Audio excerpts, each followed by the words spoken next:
All right. Hello, everyone. So today I have a student from the University of California, specifically Irvine. His name is Alan. So, Alan, can you go ahead and just introduce yourself?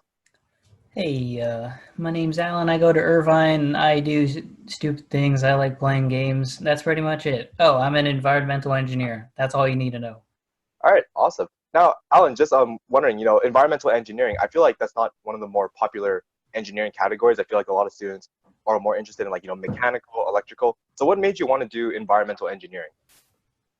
I guess when I was a child, very quickly learned about the three R's. That's the thing that mostly every elementary school student learns. Yeah. I just learned to clean up your mess. Uh-huh. There are consequences for things that you do, and if you don't maintain your room, if you have a room, then it's going to be messy. But if you put in the effort, like if let's say you have a house party or something, you got to clean up after it. And it's the same thing as, producing energy or creating projects. You have to find a clean and efficient way to, like, so that you won't have any consequences, because we're Yes. already suffering tons of consequences, aka climate change, cough, cough. So, I mean, would you say that, with environmental engineering, it really parallels a lot with like daily life and, just our current society? I mean, reflects on a lot of societal topics, right? Yeah, it does. It's like it's quite complicated because it involves politics. Hmm. Because us as people, we don't have all the power. Like, Yeah. yes, we have power to stand up for what opinion is right to us, but it's the government that takes action. So we have to basically convince the government to take better action for our country. All right. Yeah. I mean, no, that's perfect. I mean, that's definitely something I think people should be aware of, especially since, if we're trying to find ways to enact change, I think, through our education and what we're studying is definitely one way to do so. I mean, okay, so moving on from there, are currently attending a school in the UC system, and for many people maybe outside of California watching this who aren't familiar with this, the UC system is basically just California's public school system. We have the UC and the Cal State system. Now Yeah, you yeah. obviously chose the UC route, which is a public institution in California. So I guess first and foremost, why did you choose to go to a public school rather than like a private university? Money. That's all. Right, so like the tuition cost of it. Yeah, yeah. Private school costs way too much, so Okay, I mean, that's an honest answer. I mean, personally too, I would feel like if I didn't have scholarship benefits or any financial aid assistance, I would probably have chosen to go to a university like California school in general, just because of like tuition costs. I feel like public universities are still definitely a great school. I mean, the UC system is popular for having Irvine, San Diego, Berkeley and UCLA as well. So I think it was definitely a good choice to go into that. But I guess out of all the UC schools available, why Irvine?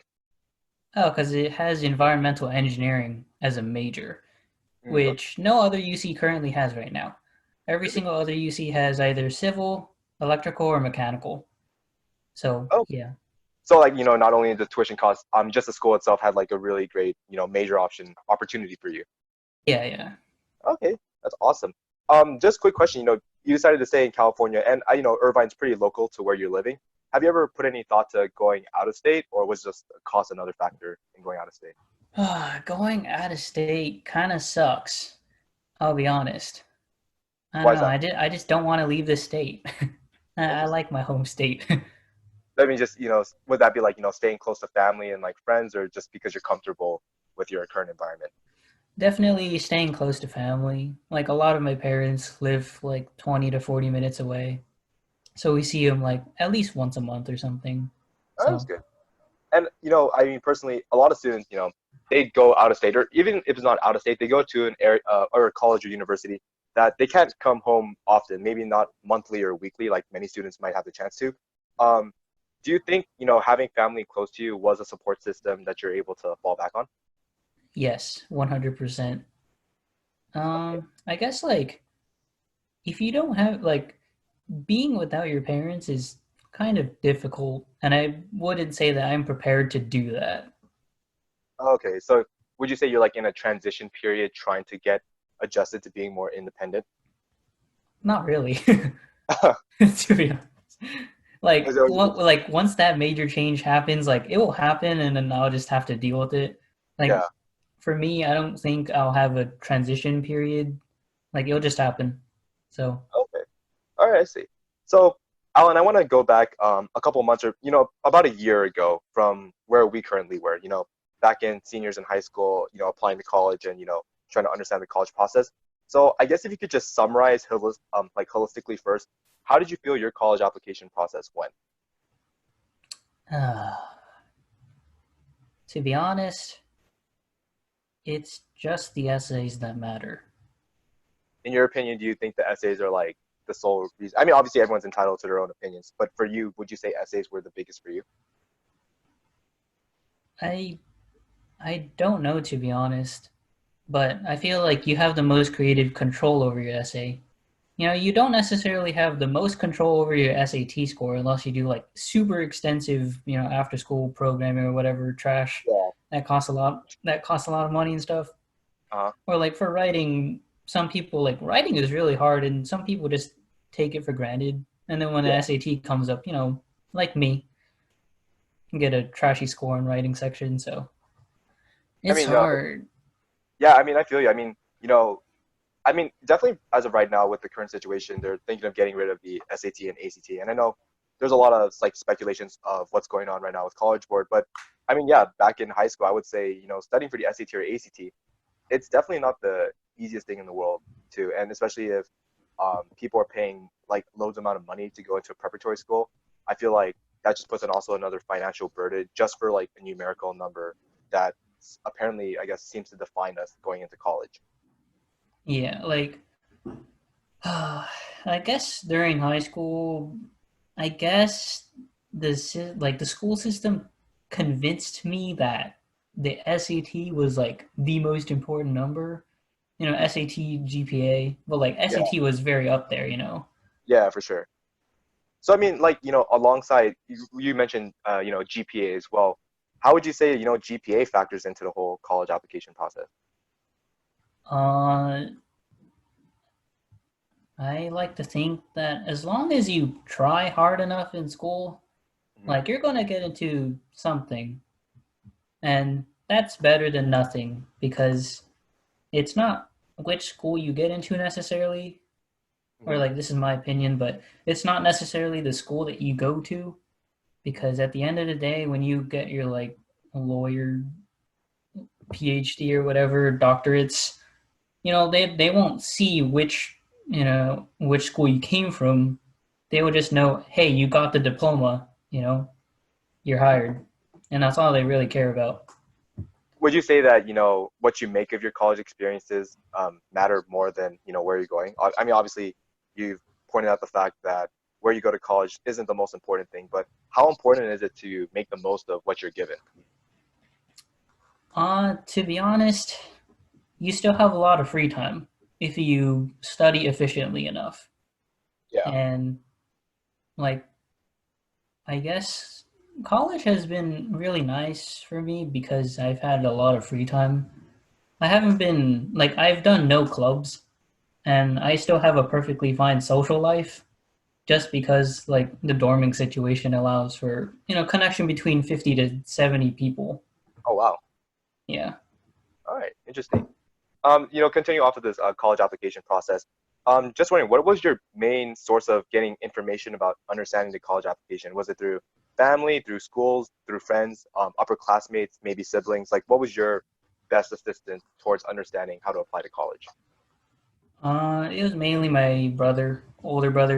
older by 1 year, and then some of his friends also like edited or like peer reviewed my essays for the Okay. applications. So yeah, they turned out really strong.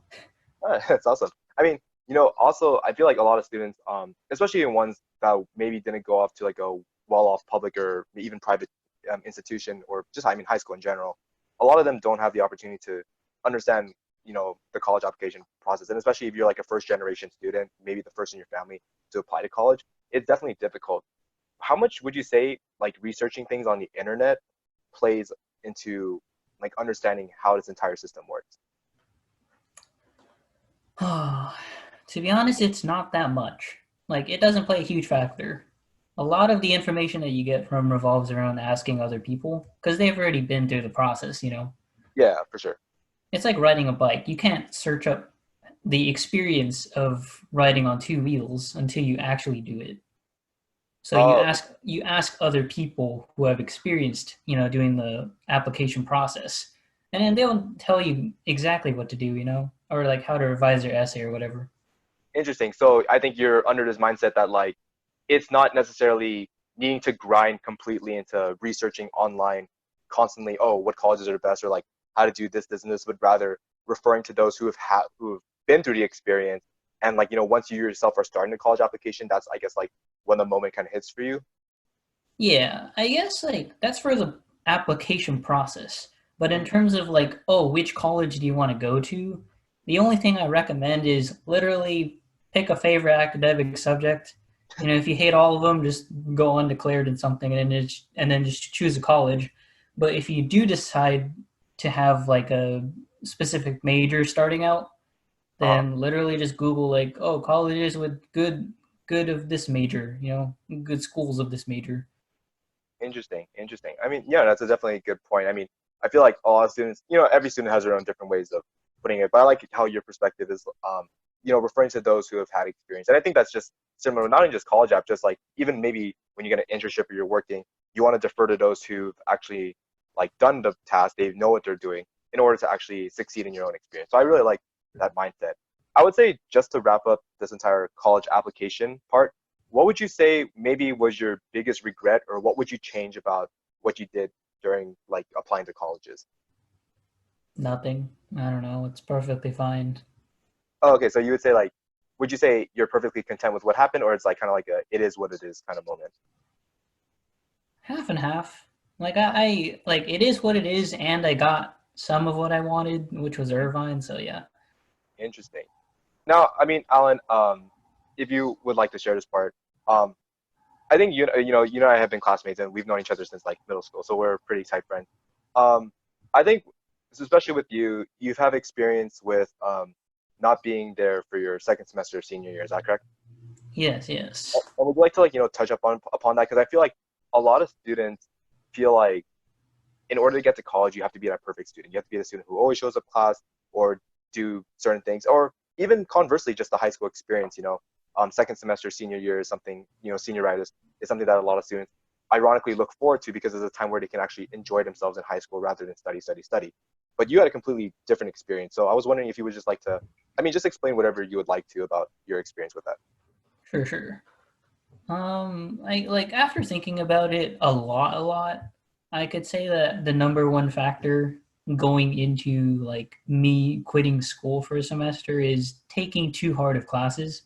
Like clearly I'm not good at English and like I was peer pressured, you know, I was convinced by like friends or like my brother or whatever to take APeng and AP Lit. Like Uh, APeng was already disastrous. Like I'm pretty much getting like 28% on multiple choice questions mhm. or like multiple choice tests for reading comprehension and like around the same scores or like 30-40% on AP Lit poetry comprehension tests. Mhm. And it's just like I'm not going to major in this. Like I'm not going to major in English. So why am I taking an AP for this? Mm. I guess like another factor is like eczema. I don't see that as a major cause anymore. It's just Okay. like I think eczema is a symptom of my problem rather than the cause. Would you say like, getting those like, under average test scores accumulated a bit of stress, and I guess that's what kind of prompted you to make your decision for second semester? Yeah, yeah. I was definitely too scared to make mistakes because I'm Mm. pretty sure that, you know, if I kept making them, then I would just fail a class. So Interesting. So I I, mean, yeah, so I I mean, ended up deciding like, oh, hey, it's just better for me to not go to school at all and drop, you know, like some classes and just take the mandatory ones online rather than just going through all of second semester, you know? interesting. So I mean, even though it's like it's definitely something that many high school students are familiar with, it's like a really unconventional route that students take. I mean, would you say that you kind of had to knew what your limitations were in high school in order to help you, I guess, grow academically and personally? I definitely learned that like I suck at those things. I like English and a bunch of other stuff, but now like my understanding of all academic subjects is that they're cool to know, but they just take a ton of time, Yeah. just to study up. Yeah, no, I mean, yeah, I totally understand. And I feel like at least with your story, it's you're a reflection of a person who's been able to take something that was, incredibly challenging, something that many students aren't familiar with, yet you're still able to succeed. And it seems like right now, you're doing a lot better, you're a lot more happier, and you feel like I feel like you're doing a lot better academically as well too, because you're enjoying the new environment you're in. So I feel like it's definitely a good represent, or at least you embody this representation that you can still succeed even though you have these huge barriers. So I really like that about your story. Thank you, All right. thank you. Yeah.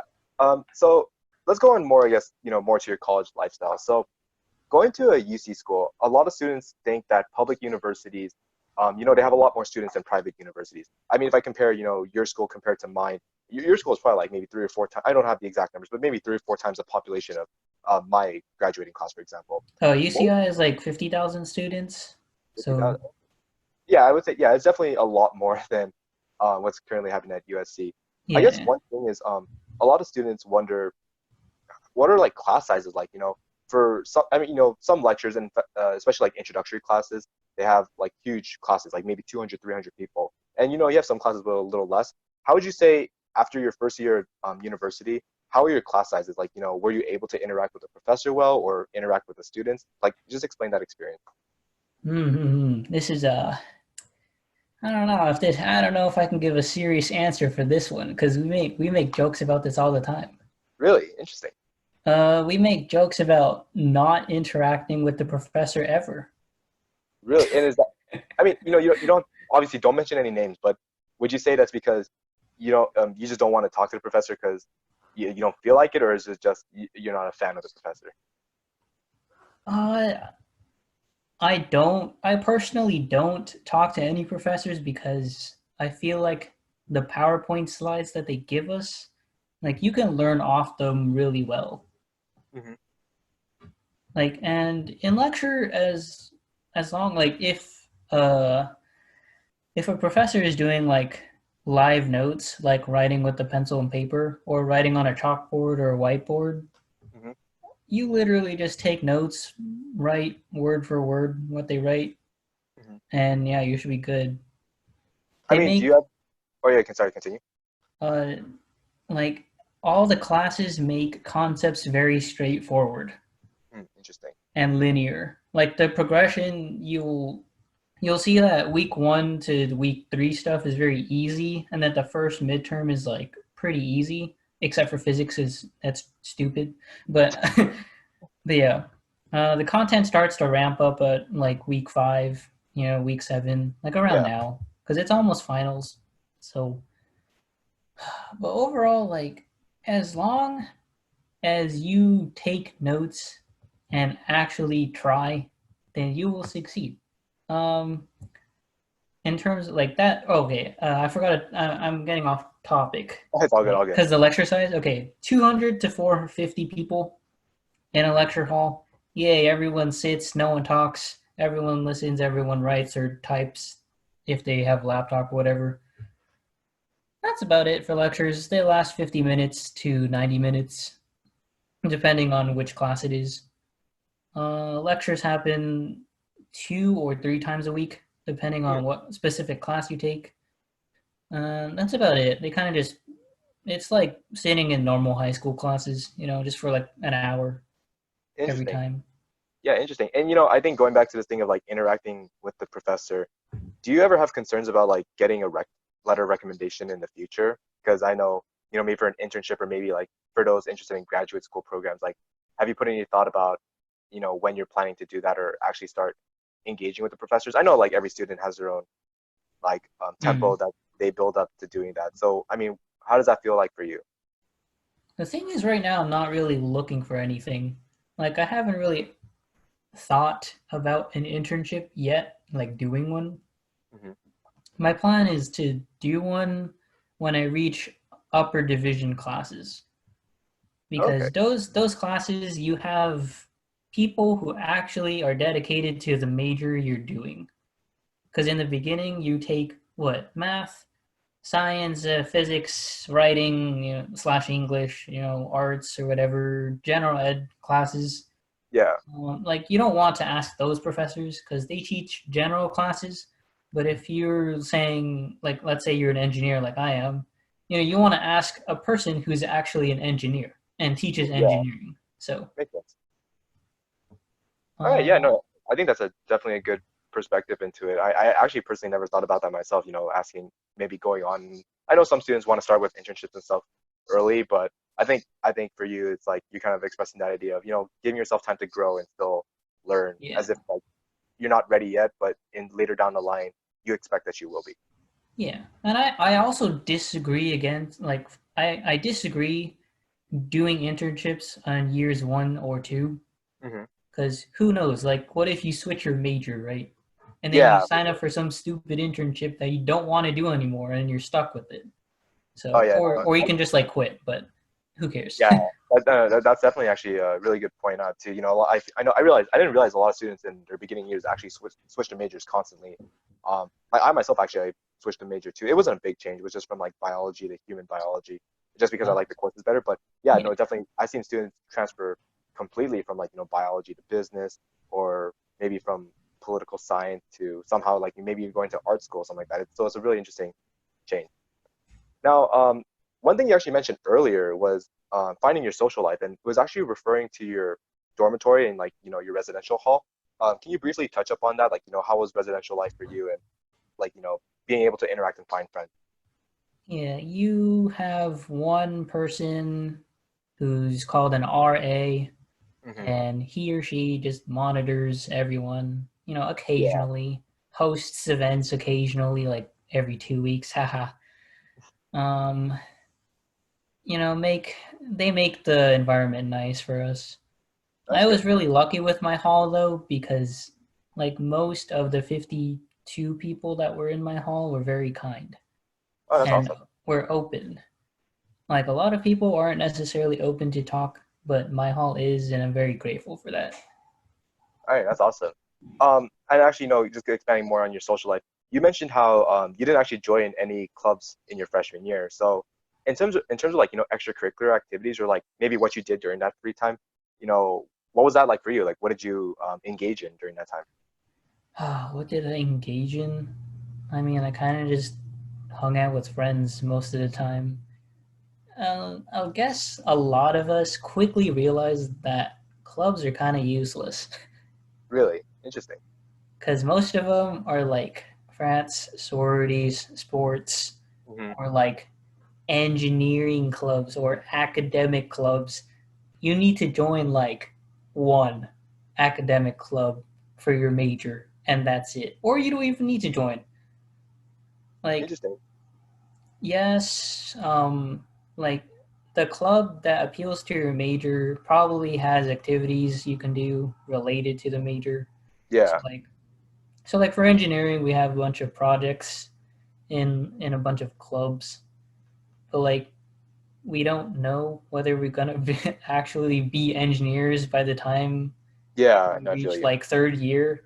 So I'm not joining that yet because I don't want to build and then just switch to math major from engineering, because Yeah. math majors don't require like building skills. So Oh, I see. So it's like, even though some people tell you to join clubs and be open, since you're able to find that social sphere, you think you're just in terms of like, being career oriented, you're gonna wait a little bit more and see how things progress. I'm not 100% sure about that, because I think part of the reason why I managed to get so many great friends at my Mhm. dorm was because of the way I behaved. Oh, okay. Yeah, so like here's the thing. You can join a bunch of, social clubs, just to meet up with new people, but you'll probably never become good friends with them. Hmm. Okay. Or like if you don't do the right things, you won't make any good friends. That Like makes sense. yeah, like you just got to be down to earth and open to talk about personal things and listen to others. I think that's the one thing that I picked up from being absent for an entire school year or like an entire semester. It was Yeah, just be nice to other people and do kind things and don't expect anything in return. I think that's And people, yeah. yeah, and people will treat you well back. So, Yeah, I mean, no, that's a really interesting mindset. I feel like you've already here for the interview because I feel like for you at least, you have a very interesting perspective on like, your personal story. Everyone has different stories, and some people watching this might be like, oh, that's not going to be me. I'm going to join every club. But there are some people who probably share the same ideals with you, and they're understanding that, oh, you can still thrive in college. Because I feel like, just talking with you, it feels like you are satisfied with what your college life is going, and it's going to continue to improve and get better. But yeah, I think that's a really great thing that has been working out for you. So yeah. I guess just to wrap up this entire thing, just to help students, whether it be college application or understanding the college lifestyle, if you could give any advice to current high school students watching this, what would that advice be? For the college application process, Or I mean, just anything in general. It could just be life advice, anything. could be life advice, could be college advice. Just what do you think if you wanted students to take one thing out of this video and they maybe skip straight to the just this part, what would you want them to hear? Uh, College is stupid. Interesting. Do you want to elaborate on that a little bit? Yeah, I do. I do. Okay. College is really dumb because at the end of the day, college is a business and not necessarily something for you to strive. Like just because you make it to Stanford doesn't mean you'll guaranteed to be successful, you know, Yeah. or you are guaranteed. Like you can fail in Stanford, like who cares? If you fail at Stanford, then you wasted like what, 40K I have no idea or what the something tuition. a stupid amount of money. Uh, it's a business.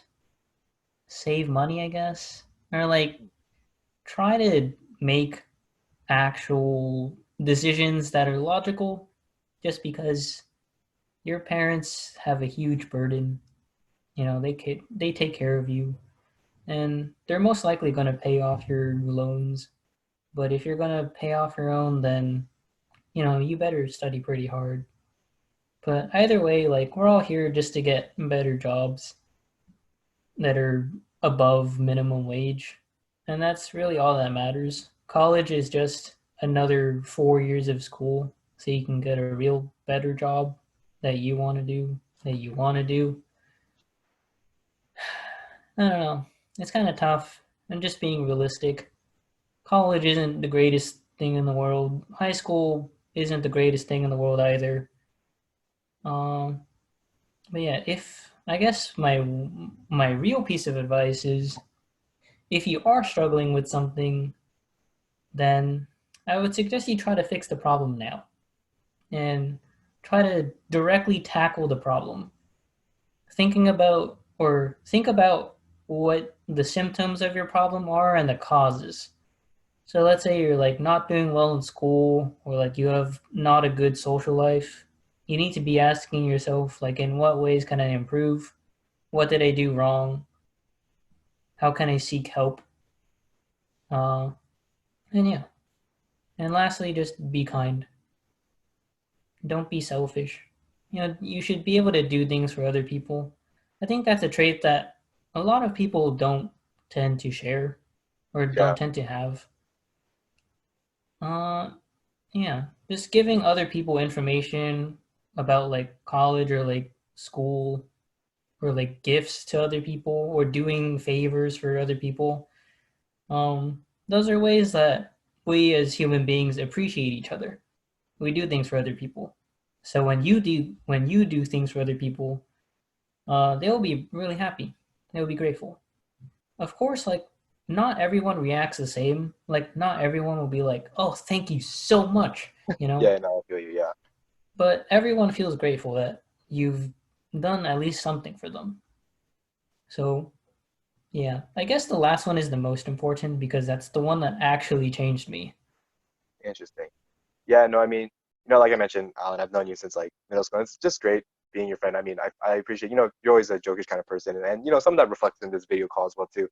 But at the same time, as much as like, you joke around a little bit, you're very honest as well too. And I feel like even if that honesty may be super opinionated to what you believe in, it's the reality for some students. Obviously, it doesn't apply to every student out there. One's watching this, some of them may disagree with your values, but I think the fact that you're able to touch on those students who maybe are struggling or had similar issues with you or their same perspective.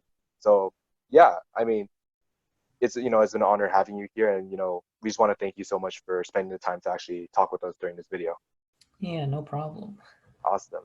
So all right, so thank you everyone to watching this video, and obviously thank you for Alan, and we hope that you got some good information from this video.